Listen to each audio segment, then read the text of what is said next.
것이니라. 아멘. 네, 복된 주일을 맞이하여 이 자리까지 나오신 모든 분들 다시 한번 진심으로 환영합니다. 예, 먼 한국 방문 끝에 또 다시 이 자리에 오신 또 우리 성도님도 있는데 반갑습니다. 건강한 모습을 뵙게 되어서 반갑고, 혼자 온 게 아니라 둘이서 왔어요. 네. 하나님 은혜 속에 또 새 생명이 태어난 날까지 큰 건강하게 큰 어려움이 없기를 바랍니다. 네. 요즘 교회 가운데서 새로운 생명이 잘 태어나지 않아서 유아 세례를 줄 수 없는 교회들이 많다고 그럽니다. 워낙 뭐 결혼하는 사람들의 비율도 적고 또 결혼을 해도 자녀를 이렇게 낳지 않으려고 하다 보니 참 유아 세례를 주는 일이 희귀한 그런 참 교회들도 많은데, 하나님께서 또 은혜 가운데 우리 교회에 또 귀한 생명을 허락해 주시는 건 믿음의 자녀들을 계속해서 주님의 교회 가운데서 세워가시는 하나님의 은혜가 있다, 그렇게 생각합니다. 모두가 함께 위해서 기도해 주시길 부탁드립니다. 자, 오늘 구원과 신앙이라는 주제 아래 두 번째 시간을 갖습니다. 우리가 믿음이 있다고 하는데 과연 그 믿음이라는 것이 어떤 것인가를 한번 점검해보는 그런 말씀을 살펴보기를 원합니다. 믿음, 그렇게 아마 인터넷에 검색을 해보면은 이렇게 많이 정의를 하고 있습니다. 어떤 사실이나 사람에 대해서 믿는 마음이다.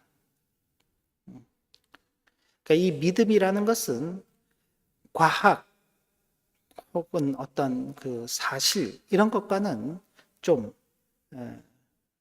서로 좀 대비를 이루는 그런 것입니다. 믿음이라는 것은 꼭 검증이 되지 않아도 있을 수 있다, 그렇게 생각을 하는 것입니다.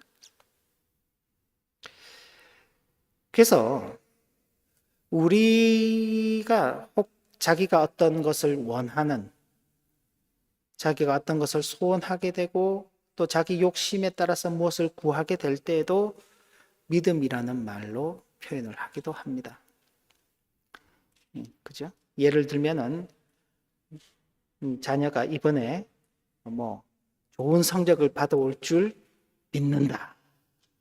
이제 뭐 좋은 성적을 받는 건 그 자녀가 열심히 공부를 해서 좋은 시험을 잘 쳐서 좋은 결과를 받을 때 좋은 성적이 나오는데 부모가 너 잘해낼 줄로 믿는다. 이제 자기 소원이죠. 또 여기에서도 믿음이라는 것을 사용합니다. 또 어떤 것들이 이루어지기를 믿는다.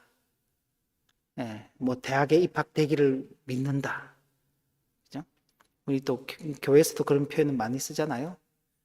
그죠? 건강하게 되기를 믿습니다. 그러면 뭐 아멘 그러죠. 그러니까 이건 어떤 또 사실이나 어떤 사람에 대한 믿음과도 또 조금 달라요. 기독교의 믿음은요. 그러나 우리의 믿음이 과연 그런 믿음인가? 성경에는 구원의 믿음이라는 것이 있다, 그렇게 말합니다. 구원의 믿음. 어떤 믿음이냐? 구원을 확실히 드러내는 믿음입니다. 아니, 구원을 믿으면 되지 구원을 어떻게 확실히 드러내는가? 그럼 구원의 믿음이 아닌 것도 있습니다. 종교적인 믿음도 있습니다. 종교적인 활동은 열심히 하죠.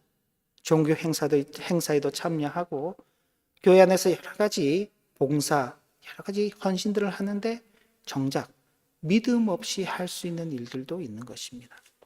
지난 시간 우리가 이제 살펴보았죠. 예수님께서 함께 배에 타고 있음에도 불구하고 풍랑이 막 일자, 비바람이 몰아치자 제자들이 주님, 우리가 죽게 되었습니다. 우리를 살려주십시오. 그러자 주님께서 마태복음에서는 믿음이 적은 자들아 그렇게 표현했지만 누가복음에서는 너희 믿음이 어디 있느냐 그렇게 물으셨습니다. 예수님과 같이 있어도 그런 것입니다. 자, 오늘 우리는 전체적으로 이 우리가 받은 그 구원과 믿음의 관계, 그리고 그 믿음이라는 것이 어떻게 우리 가운데서 드러나고 확증되어질 수 있는가를 좀 살펴보기를 원합니다. 자, 먼저 믿음은 하나님께서 성도에게 단번에 주신 것입니다. 제가 하는 말이 아니라 유다서에 그렇게 기록되어 있습니다. 하나님께서 믿음은 성도에게 단번에 주셨다. 그렇기 때문에 믿음이 생겼다 혹은 안 생겼다 이러지 않는 것입니다. 우리는 보면 가끔 믿음이 있는 것 같기도 하고 그러다가 보면 또 믿음이 없는 것 같기도 하잖아요. 그래서 믿음이 있기도 하고 없기도 하고 생겼다가 안 생겼다가 그렇게 막 믿음이 바뀌는 것 같은데 아니 그렇지 않습니다. 믿음은 하나님께서 단번에 성도에게 주셨기 때문에 믿음이 있으면 있는 거고 없으면 없는 겁니다. 중간이 없어요. 그러니까 우리가 예수 그리스도를 믿는다라고 말할 때 그 사람에게는 믿음이 있는 겁니다. 믿음이 있어요. 또 하나 우리가 이제 믿음에 대해서 생각할 것이 갈라디아서 3장 26절을 보면 성도는 믿음으로 말미암아 그리스도 예수 안에서 하나님의 자녀가 되었다라고 그렇게 표현하고 있습니다. 그러니까 우리는 믿음으로 말미암아 그리스도 예수 안에서 하나님의 자녀가 된 사람들입니다. 하나님의 자녀가 되었다는 이 말을 좀 다르게 표현하면은 우리는 구원을 받았다는 것입니다. 하나님의 자녀가 되었는지 안 됐는지 이게 어떨 때는 하나님의 자녀가 된 것 같기도 하고 어떨 때는 하나님의 자녀가 아닌 것 같기도 하는 우리 자신을 보면 그렇습니다. 그러나 우리가 하나님의 자녀가 된 것은 우리의 노력, 어떤 우리의 실력으로 된 것이 아니라 누구 때문에요? 그리스도 예수로 인하여서 하나님의 자녀가 된 것입니다. 예수님이 없었다면 우리는 하나님의 자녀가 될 수가 없죠. 하나님의 자녀가 되었다는 것은 그렇게 되면 좋겠다, 되었으면 바란다 하는 그런 어떤 소원, 희망, 그걸 말하는 것이 아닙니다. 하나님의 자녀가 되었다는 것은 그 삶에서 하나님의 자녀다움을 드러내는 것으로 확인하게 되는 것입니다. 이렇게 하나님의 자녀다움을 드러내는 것을 성화라고 표현합니다. 거룩한 삶으로의 변화입니다. 거룩한 삶으로의 변화. 우리는 우리 자신들을 돌아보면서 내가 거짓말하는 게 즐겁고 남을 괴롭히는 것이 즐겁고 남의 것을 훔치는 것이 즐겁고 남의 것을 빼앗는 것, 심지어 남을 죽이는 것이 즐겁다 라고 생각하고 이 자리에 앉아 있다면 그 사람은 하나님의 자녀가 아직 아닐 수 있는 것입니다.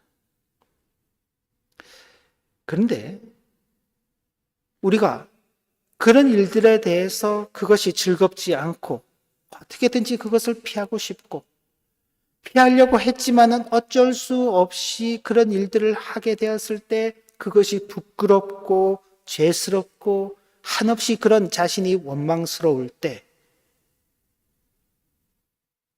우리 속에 변화된 모습들이 나타나는 것입니다. 성도에게 믿음이 주어졌다고 해서 처음부터 완벽한 성화의 삶을 사는 것은 아닙니다. 저와 여러분들이 예수를 믿었다고 해서 완벽한 삶을 살아내는 것이 아니잖아요.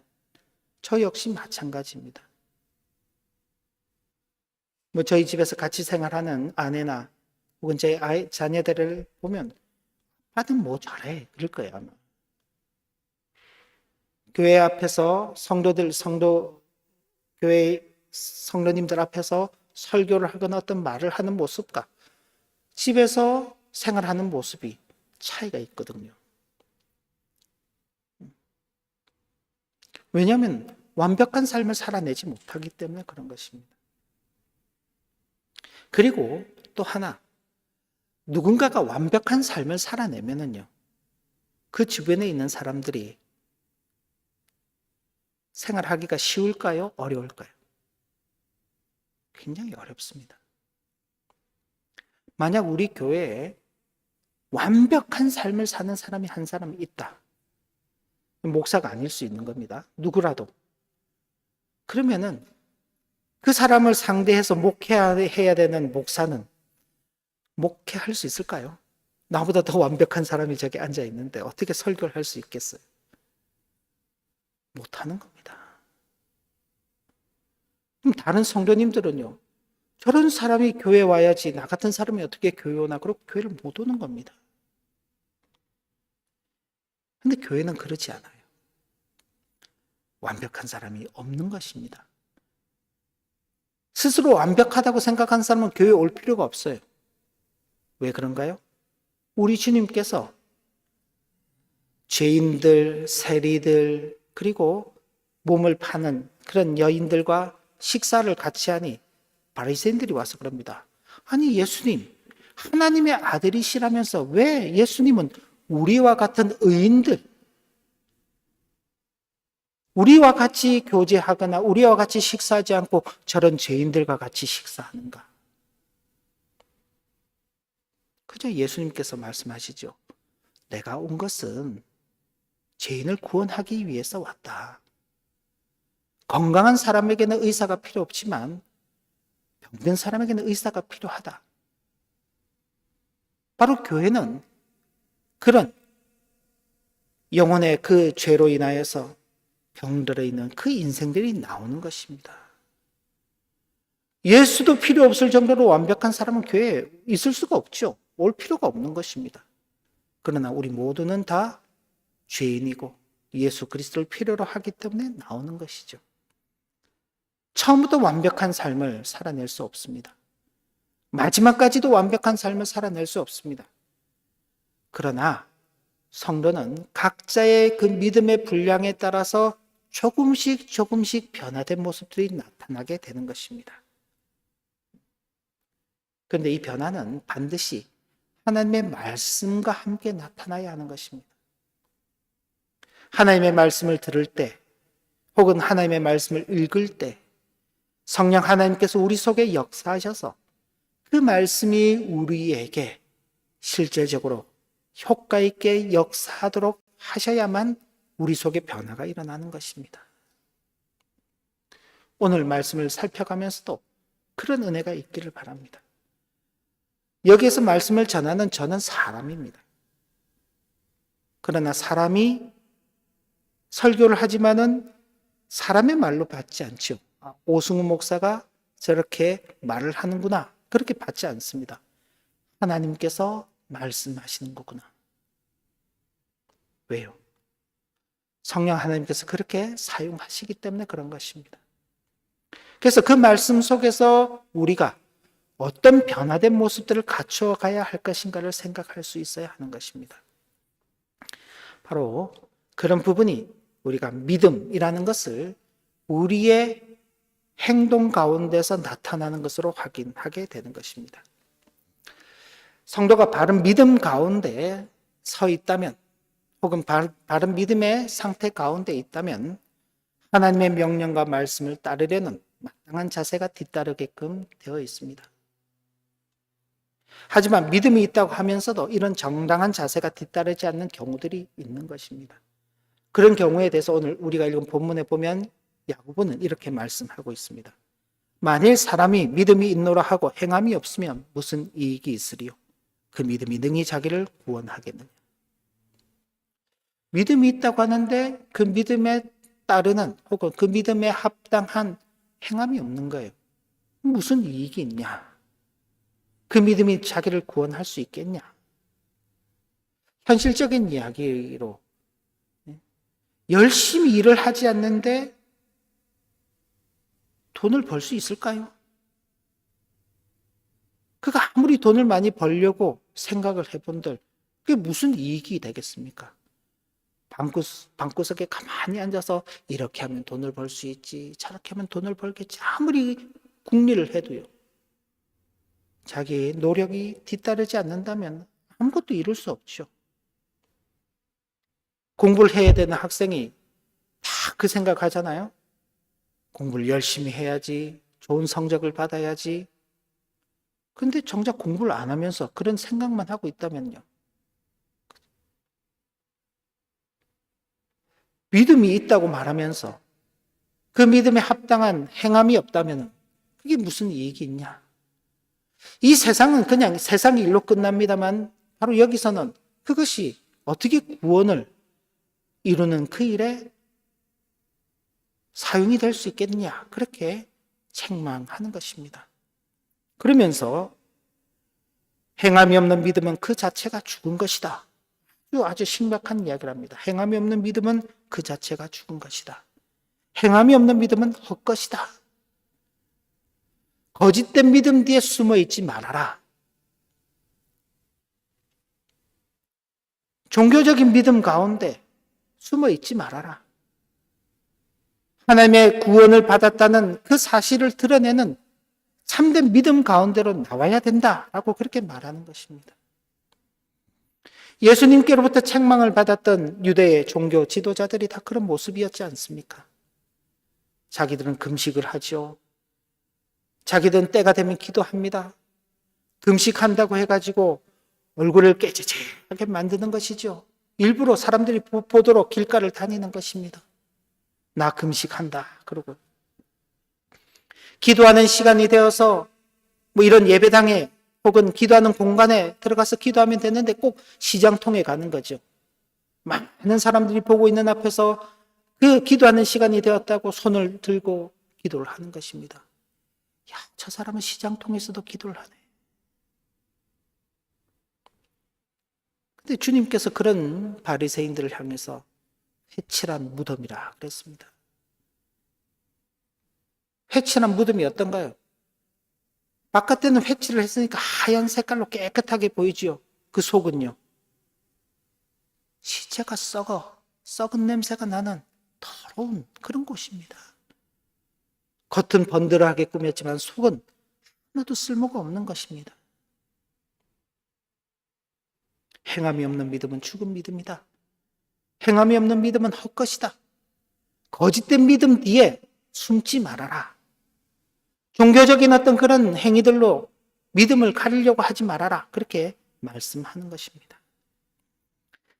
지난 주일 말씀에서도 귀신들도 예수님을 하나님의 아들로 알아보았다 그랬습니다. 그죠? 오늘 말씀에도 나옵니다. 귀신들도 하나님은 한 분이시라는 믿음을 갖고 있다. 믿음이 다 같은 믿음이 아니다. 하나님이 한 분이시다. 하나님이 계시다. 예수가 하나님의 아들이다. 그래, 귀신도 믿는다. 그런데 너희들의 믿음은 과연 어떤 것이냐?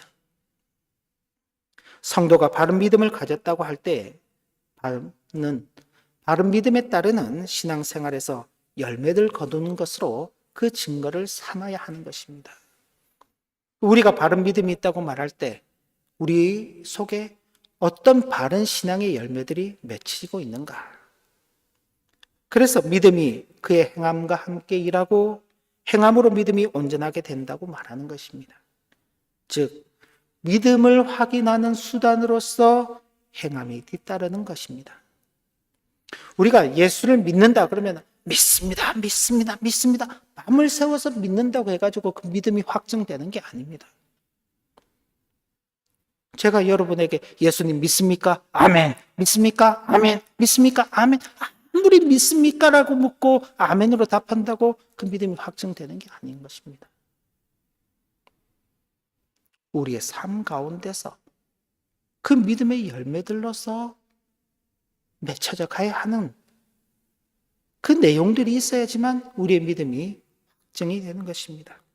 그래서 사람이 행함으로 의롭다 하심을 받고 믿음으로만 아니다. 그렇게 말하는 것입니다.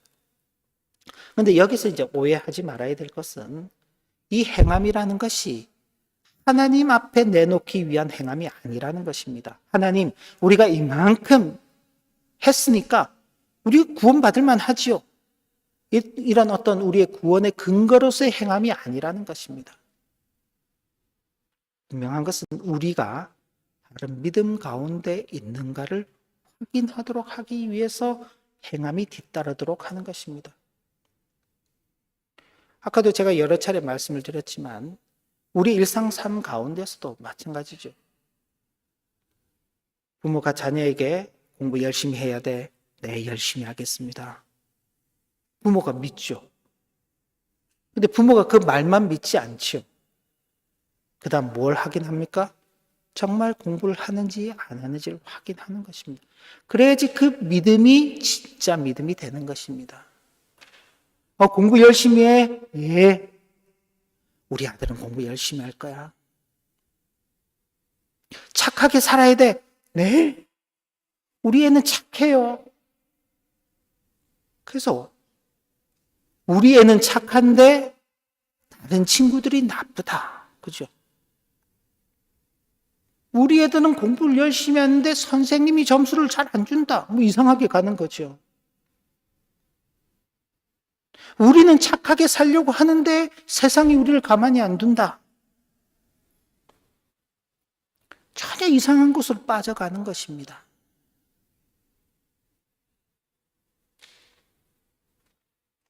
하나님 앞에서 우리 자신들을 살펴가도록 하기 위해서 이 행함이라는 것을 강조하고 있는 것입니다.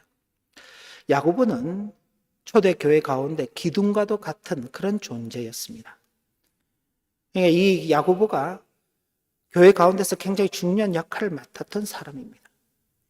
근데 그가 이렇게 행함을 강조할 때, 그러면 로마서나 갈라디아서 사도 바울이 이야기하고 있는 우리가 행함이 아닌 믿음으로 말미암는 구원, 이신칭이라고 말하죠. 그 믿음으로 말미암는 그 구원을 반대하는 것인가? 그렇지 않습니다. 반대하는 것이 아니라 믿음으로 말미암아 의롭다함을 받은 성도가 그 감격에만 멈추지 말고, 내가 예수를 믿음으로 말미암아 의롭다심을 받았구나. 이제는 죄인이 아니라 의인이라고 참 그 놀라운 이름을 받았구나. 좋다. 거기만 멈추지 말고 믿음을 드러내는 삶을 살아가도록 하고자 바로 이 교훈의 말씀을 하고 있는 것입니다. 그래, 그 믿음을 좀 드러내면서 살아봐라. 왜냐하면 믿음과 행함의 불가분의 관계에서 영혼이 없는 몸이 죽은 것 같이 행함이 없는 믿음은 죽은 믿음이기 때문에 그런 것입니다.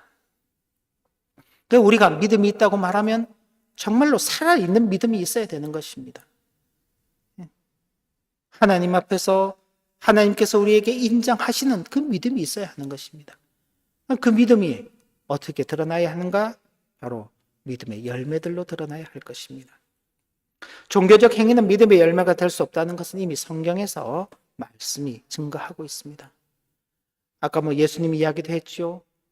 구약 시대에도 마찬가지입니다.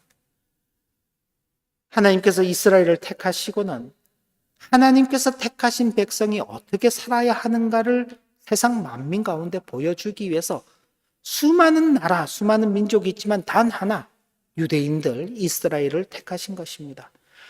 하나님의 택하심 받은 나라, 민족은 이렇게 살아야 된다.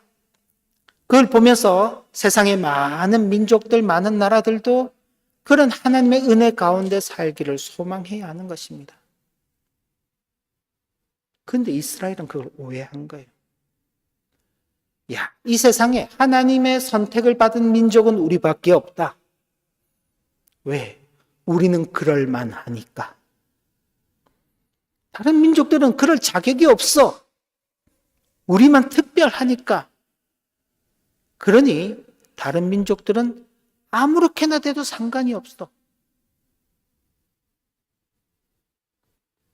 더군다나 여호수아서 말씀을 살펴가면 가나안에 살고 있는 그 민족들에 대해서 하나님께서 다 멸하라고 말씀하셨기 때문에 그 사람들은 다 죽어도 상관이 없어라고 생각하는 것입니다. 하나님께서 그들을 멸하라고 하신 그 이유는 그들의 죄악이 땅에 가득 찼기 때문에 그 죄악에 대한 심판으로 그들을 멸하라고 하신 것입니다. 그러면서 그 땅에 살아갈 이스라엘 유다 백성들이 그들과 똑같은 죄를 짓게 된다면 그들 역시도 망하게 될 것이라고 하나님께서 경고하셨습니다. 단순히 그 땅만 차지하고 사는 것이 아니라 그 땅 가운데서 하나님의 공의를 이루며 선을 이루며 살아갈 것을 말씀하셨습니다. 그리고 이방인이라고 함부로 대하지 말아라. 지나가는 나그네라고 함부로 대하지 말아라. 고아와 가부를 도우는 것처럼 나그네 된 자들과 이방인들도 함께 도우며 살아라. 근데 그런 말씀을 받았는데도 종교적 열심은 그렇게 가지고 있었던 이스라엘 유다 백성들이지만 결국 어떻게 됐나요? 그 열심으로 자신들의 믿음을 드러내지 못했습니다. 북이스라엘도 멸망했죠. 남유다도 멸망했습니다. 우리가 지금 읽어가는 열왕기서 보십시오. 그 왕들의 모습들, 왕들의 통치들, 암울했던 그 시대. 그런 역사가 지금도 반복되고 있지 않습니까? 믿음을 떠난 도덕적, 윤리적 삶은 열매가 될 수 없는 것입니다. 믿음의 열매란 어떤 것인가? 야고보서에 있는 말씀을 중심으로 해서 살펴보면 다양한 시험이 있는 현실을 만나더라도 온전히 기뻐하며 인내를 이루는 기회로 삼고 세상의 지혜가 아닌 하나님의 지혜를 구하며 인간적인 어떤 판단과 결정에 따라서 살아가는 것이 아니라 하나님의 말씀이 우리에게 무엇이라고 증거하고 있는 것을 살펴가면서 그 말씀에 따라서 살아가고 원망하지 않으며 인내하는 자에게 주어지는 복이 있음을 알고 오래 참음으로 본을 삼으며 살아가는 그 삶에서 믿음의 열매가 드러난다고 말씀하고 있는 것입니다. 이런 삶의 자세를 갖추게 되면 환경과 여건이 아무리 변하더라도 흔들리지 않는 것입니다. 환경과 여건이 변할 때마다 우리가 흔들리잖아요. 왜요? 우리는 그 사건만 보기 때문에 그렇습니다. 그러나 주의 말씀은 당황할 수 있고 이해할 수 없는 그런 시련의 현실, 시험의 현실을 만나게 될지라도 그 안에서 온전히 기뻐하며 인내를 이루는 기회로 삼아라. 그렇게 말씀하는 것입니다. 내 생각대로 판단하지 말아라. 하나님의 지혜를 구해라. 하나님께서 그러면은 지혜를 주시고 능히 피할 길, 선한 길로 갈 길을 인도해 주실 것이다. 그리고 왜 이런 일을 만나게 됐는지 원망하기보다는 감사하는 것입니다. 그리고 인내하는 자에게 복이 주어질 것이라는 그 말씀을 믿고 참고 살아가는 것입니다. 바로 이런 어떤 개인적인 그런 삶의 모습의 변화, 또 개인의 어떤 그 심경의 변화가 그 다음 공동체의 모습의 변화로 이어지는 것입니다. 그 다음 말씀을 보면 하나님 앞에서 말씀을 듣고 행하는 자가 되어서 고아와 과부 그들을 그 환난 중에서 돌보고 자기를 지켜 세속에 물들지 않으며 기도하며 찬송하며 회개하며 심지어는 죄인을 미혹된 길에서 돌아서게 하는 참된 경건의 삶을 살아가는 것으로 나타나게 되는 것입니다. 한 개인이 그가 당면한 그 시대, 그 사건을 보는 시각이 바뀌고 그 행동의 모습이 바뀌게 되면 그가 속해 있는 그 사회가 바뀌어가는 것입니다. 바로 우리는 이런 모습을 우리가 살아가고 있는 이 시대 가운데에서 구현해내며 살아가야 하는 것입니다. 그리고 그런 개인의 삶의 변화가 공동체의 삶의 변화로 이어지게 되는 것입니다. 사람을 차별하여 대하지 않는 것. 정말 우리가 이 시대 가운데 특별히 오늘날 가운데 절감하지 않습니까? 사람을 차별하지 않는다. 기독교인이라고, 무슬림이라고, 불교도라고, 혹은 무신론자라고 차별하면 안 되죠. 남자라고, 여자라고, 노인이라고, 젊었다고, 부자라고, 가난하다고, 많이 배웠다고, 못 배웠다고, 얼마나 차별이 많은 그런 시대입니까? 근데 성경은 우리에게 차별하지 말아라. 심지어 이 야고보서 말씀을 보면은 아주 상세하게 그렇게 지적하고 있습니다. 예수를 믿는다고 말하면서 교회 공동체 가운데 모인 너희들이 교회에 오니까 가난한 사람이 왔네? 아무 데나 앉든지 말든지. 부자가 왔네? 제일 앞쪽에 좋은 자리로 인도해서 여기 앉으십시오라고 인도하는데 그게 어떻게 된 모습이냐? 왜 그렇게 차별하냐? 주님이 너희를 그렇게 차별했냐? 그렇지 않지 않냐? 야고보서 말씀은 그렇게 지적하고 있는 것입니다. 우리 하나 교회야 다 그만한 분들이 모여 있기 때문에 특별히 그런 거 없습니다만은 그죠? 여기서 조금만 늘게 되면, 그죠? 조그만 지역 사회가 다른 곳으로 옮겨져서, 그죠? 각종 지위, 계층이 이렇게 다양한 구성원들이 있게 된다면요, 그런 일들을 비일비재하게 만나게 되는 것입니다. 목사도 자기에게 좀 잘해주는 사람이면 더 잘해주고, 자기에게 못해주는 사람은 못 본 척하고, 충분히 그럴 수 있죠. 근데 성경은 그러면 안 된다라고 말하는 것입니다. 이웃 사랑하기를 내 몸과 같이 하라고 하신 최고의 법을 잘 지키며, 긍휼을 행하며, 다른 사람을 용납하고, 이해하고, 용서해주고, 참아주고, 사랑해주는 것입니다. 긍휼은.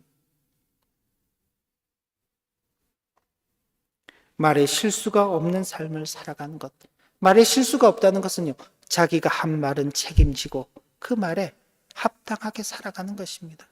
이러니까 또 말을 안 한다. 말을 안 하라는 것이 아닙니다. 정당한 말을 하고 그 정당한 말에 뒤따르는 행동들을 이어가서 살아라. 우리는 이런 삶을 살아가게 되면 그 개인의 삶의 변화가 공동체의 변화로 나아가는 것입니다. 예수 그리스도의 복음이 아니고서는 이런 변화를 이룰 수가 없는 것입니다. 저와 여러분들 역시도 마찬가지입니다. 우리가 예수 그리스도로 말미암아 구원받았다는 사실을 딱 빼보십시오. 이런 삶을 살면 내게 손해가 되겠습니까? 이익이 되겠습니까? 나만 참고 살아야 되잖아요. 나만 용서해주고 살아야 된다고요. 나만 인내하고 살아야 된다고. 나만 내 것을 주고 살아야 된다고. 내 돈, 내 시간만 들여서 살아가야 되죠. 이런 삶을 살고 싶지 않습니다. 그런데 예수 그리스도께서 들어오시게 되면은요, 그분이 없었다면 나는 죽은 몸이죠. 헛것입니다. 아무것도 없는 것입니다. 그저 이 세상이 전부인 줄 알고 살다가 이 세상을 즐긴 후에 다음 세상에서는 영원의 형벌을 받을 수밖에 없는 그런 존재입니다. 영원이라는 시간 속에 겨우 이 땅에서 글쎄요, 길면 80, 100년이겠죠. 잠깐 즐기다가 끝나는 것입니다.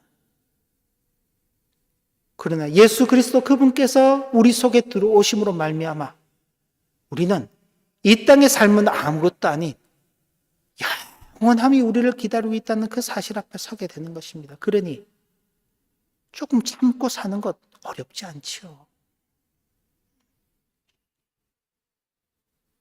조금 양보하고 사는 것 그게 뭐가 됐습니까? 죽을 때 이 땅의 것 다 가지고 가지도 않는데 좀 베풀며 살면 어떻습니까?